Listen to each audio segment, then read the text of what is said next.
He is Jalen Rose. I'm David Jacoby. What we up, are Jalen and Jacoby. Jalen, what is it that we do? We give the people what they want. We know almost all of the matchups in the NBA playoffs, and we will be touching on most of those. And we have some bad news for the Rockets, but we start with Jalen Rose's NBA championship pick, the Los Angeles Clippers, who beat the Nuggets last night, powered by good performances from Kawhi Leonard and Paul George. Jalen, what did you see from the Clippers that you liked? Well, when you had the best combination wings in Paul George and Kawhi in the game, to give you so much versatility defensively because you could switch so many actions and also play against so many guys. But on the other end, both of them playing in pick and roll, the ability to ISO, play at the three, play mid-range, and finish at the hoop. They just become nightmare for the opposing defense. And then you go to the bench and you put in Lou Will, and here's a guy that's going to average 20 points for you and be able to get his own shot as well. So that's why they were my pick to come out of the West, because they just have so much firepower, and Montrezl Harrell is not even being productive on the floor with them just yet. Now, they will be matched up against the Mavericks, who have the number one offense in the NBA. However, when you look at how they've played against each other, it has not gone well for the Mavericks. And it makes a lot of sense because you talked about the defense that Kawhi and PG put together. They just lock up Luka. What do you expect from this matchup?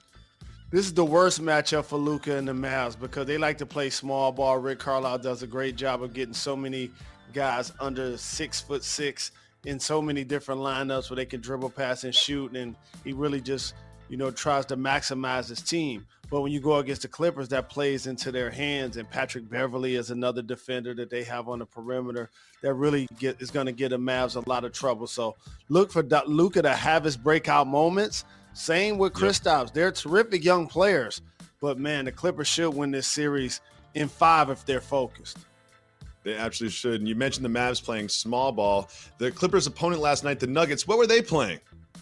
Tall ball. And it makes me so very happy, David Jacoby. Look at those primary ball handlers, Giannis and LeBron and Ben Simmons, guys that initiate offense. Where's Bam Adebayo? We always talk about the little guys, but the Denver Nuggets do it with 7-footers. The Joker getting rebounds, throwing long outlet passes. You see this? Look at this. That's like John Elway to Shannon Sharp when I was in Denver, dog. That's Michael Porter Jr. on the closing end. And look at my guy. So nice. They had to name him twice. Bowl, shooting the three, blocking shots. And the Joker is the maestro. So I know everybody's fixated on the Los Angeles teams, but I'm trying to tell y'all, deeper in the box score, the Denver Nuggets can be that squad to upset the apple cart. Now, you are not predicting that the Denver Nuggets will make the Western Conference Finals, are you? You're just suggesting it could happen. You're not predicting it's going to happen, right? Maybe. If Michael Porter Jr. and Bol continue to play well, stay tuned. If they continue to ascend, yes, I would pick them to make it to the Western Conference Finals. Past the Lakers. We'll catch up with that. And now we have some bad news for a Western Conference contender. Russell Westbrook of the Rockets will miss some of their first-round matchup against Chris Paul and the Thunder. Do you think this could lead to a very interesting, deep series between the Thunder and the Rockets? I hate this for Russ because, along with Derrick Rose, I believe those are two most athletic point guards I've ever seen play in the NBA in their primes. And even though they continue to maneuver the floor where he could be a slasher and be somebody that leads the league in points in the paint since January, that stop and go and that explosion that he plays with is unmatched. So having a quad injury, Jacoby, that's not a bone, okay, it's a muscle, which means you can't necessarily control when it's going to get well, but also how much it's going to affect a player like Russell because he's so very dynamic. So it's going to be interesting to see how long this keeps him out. It doesn't bode well for him finishing at the hoop or above the rim, and definitely not his three-point shot because he shoots it like he shot out of a cannon. If you don't have that lift on your quad, it will affect your percentages. Now, the Rockets did lose to the Pacers yesterday, but James Harden had 45 points, 17 rebounds, and 9 assists. He does this almost every night. Do we just take him for granted as media and fans of the NBA? Yes, because here's why. And everybody keeps score. James Harden is the only player in the history of the NBA that at some point he will lead the league in these categories. Total points, total assists, total threes made, total free throws made. Those normally are 4 different players. James Harden touches each box. Well, they will be matched up against the Thunder, and the Thunder last night were matched up against the Heat. They ended up winning. Tyler Hero missed a last-second shot, but Jalen, the Heat are lined up just as I wanted them to. They will be playing the Pacers in the first round, and then they will be playing the Bucks in the second round. And I'm going to say it again for the third time. The Heat are going to beat the Bucks in the second round because of my guys, Tyler Hero and Duncan Robinson. I don't know what it is about them that I love so much. I can't really put my finger on it. I appreciate their game. I appreciate their shooting. Oh wait, I can't put my finger on it. They're white guys and they look like me and they're in the NBA and they're hitting threes. Tyler Hero went off last night. The cool check-in. And look at the outfits. I mean, just look at the confidence you have to pull that off. I feel like when they're on the floor, I'm on the floor with them. I'm on the Heat bandwagon. I'm driving the Heat bandwagon. Heat will beat the Bucks because of my guys, my brothers from another mother, Tyler Hero and Duncan Robinson. Jimmy Butler and Bam Adebayo might have something to do with it as well. But the NBA version of the Beastie Boys, huh? The Heat will beat the Bucks in the second round. Book it, bet on it. It's going down. I promise. The Bucks let you shoot threes. The Heat have the highest three-point percentage in the entire league. It's going to happen, and I can't wait for it. Jalen, we have more action from last night with some teams that will be playing in the playoffs. The Raptors and the Sixers faced off, and Joel Embiid, remember he sort of tweaked his left ankle and the stanchion. Looks like he got tweaked again, a little injury there without Ben Simmons. What do you think this means for the Sixers when they face off against the Celtics in the playoffs? They're locked into their playoff spot, so Joel Embiid, who's had a history of injury, if he has a bump and or bruised, you got to leave him out there. It won't affect that. But he should be dominant against the Boston Celtics. If you look at their front line, he should be able to have his way. And Al Horford playing against his former team. But you should not beat a team like the Celtics playing without an all-NBA performer like Ben Simmons. So the Celtics being able to put out there Tatum and Brown along with Smart and Hayward and Kemba Walker continuing to return from an injury, they should have what it takes to eliminate the Sixers. They really should. On the other side of the ball, we have the Raptors, who are just so deep, so well coached, so well organized. Everyone knows their role, and they get contributions from all over the place. What do you see from them last night? I like to go deeper in the box score, David Jacoby. And we talked about Michael Porter Jr. We talked about Bol. I got another guy I want to introduce the world to. Boucher. Masai Ujiri. Got another one. And another one. And another one. He shoots the three. He blocks shots. And when you playing for the Raptors and the defending champs, they got Serge. They have Marc Gasol. They have so many big guys that they want to give minutes to up front. Pascal Siakam taking some of those minutes. But that young fella, as a talent, shot to Nick Nurse for allowing Adrian Griffin to get his first coaching win or coaching opportunity. I'm going to tell you, he's next up. Boucher. In the Eastern Conference is the Raptors get matched up against the Nets. It's sort of like a warm-up series. That's how first-round series are supposed to go for the number 2 seed. And then, of course, the Bucks get the Magic, another little warm-up series. In the Western Conference, the number 1 seed is going to go up against, like, the Blazers, and the number 2 seed is going to go up against Luka and KP. Those are not warm-up series. Those are intense series.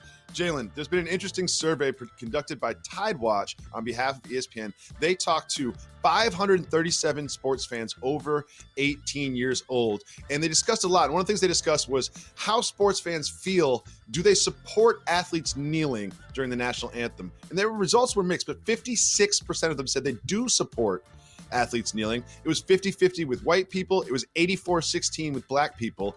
And related, Jerry Jones said that they would treat it with grace if players knelt for the national anthem. What do you think he means when he says we're going to show grace about it? So this happened during the previous election cycle around 2016 when Colin Kaepernick took a knee. It got politicized to be about the flag, and it never was. He was ostracized, lost his job, whiteballed out of the NFL, and has never played again. Okay. Shout out to Eric Reed, who also took a knee with him. Okay. Now you look at other things. People try to politicize wearing masks. It has nothing to do with that. Jerry Jones, you've been a person that's been very outspoken.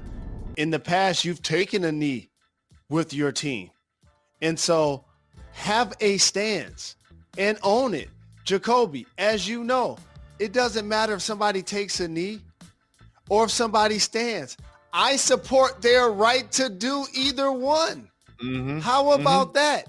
And so he didn't say that. But you know what else he did not say, Jacoby, that I'm kind of listening for in this climb? You know what else he didn't say? He didn't say Black Lives Matter. And as a football owner, when you look down at his team and the productivity that they've had over the last, 25, 30 years, he's greatly benefited from colored people playing in his uniform. And so for him to flagrantly not say that and not own it, it is what it is. But for those that are keeping score, just acknowledge that, like I just did. Jalen, it is time for the Don't Get Fired topic of the day. And now, the Don't Get Fired topic of the day.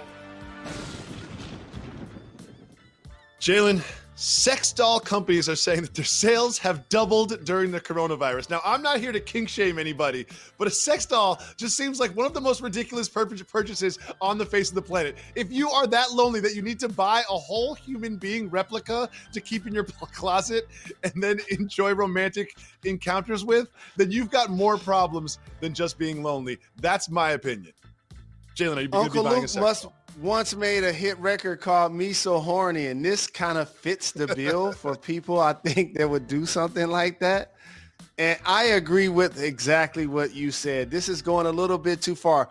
Go www. and it'll take you wherever you want to go. If you got an internet connection, you do not need a sex doll. Jalen, we've got an update on Giannis Antetokounmpo's suspension, Dabo Swinney's opinion about the title, and much, much more. Stay tuned. You're watching Jalen and Jacoby. Welcome back to Jalen and Jacoby. It is time for the segment where Jalen decides what we discussed. Woo! It's called Tang! Moving. Woo! Tang!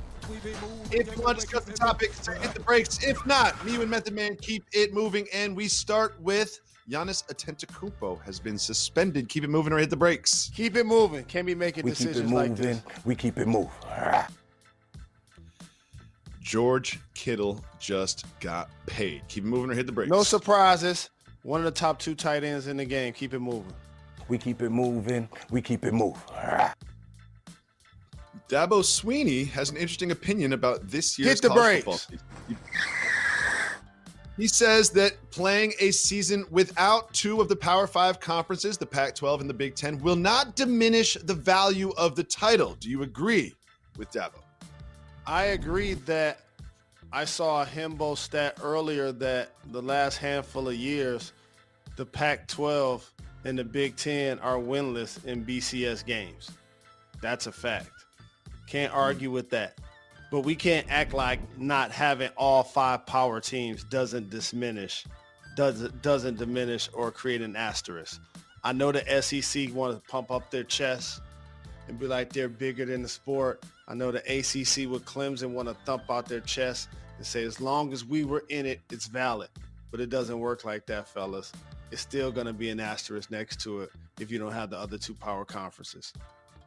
I mean, it's hard to win a conference. It's hard to win a game. And obviously, it's hard to win a championship. But without 2 of the Power 5 conferences, there will be a little bit of an asterisk. And especially because Ohio State, who was not only guaranteed to beat Michigan, but looked like they were guaranteed to go almost undefeated. They looked really, really good with Justin Fields under center for them. So we'll see what happens. Hopefully, college football can continue this fall.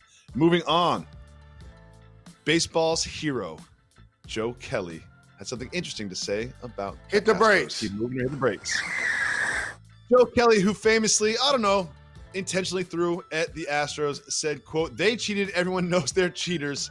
They know they're cheaters," and also called them snitches and rats. Your thoughts on Mr. Kelly, baseball's hero? I agree with Mr. Kelly. When you cheat, especially when you get caught, you deserve the punishment that comes with it, especially if you got rewards in your dugout like MVP, World Series champion, rings.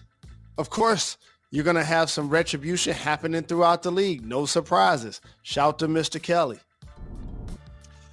Altuve got off to a very slow start this year. It's interesting. Interesting. Just want to put that out there. Altuve, very slow start to the season. Jalen, I've got some news about someone you used to root for every Sunday, Barry Sanders. Keep moving or hit the brakes. The brakes. He found fan mail from 20 years ago, and he says he's going to respond to them. Jalen, would you have the time and energy to do such a thing? Not only do I appreciate him doing this, I bet I got one of those letters. Oh, look at Billy, who handed it off wearing number 20 to Barry.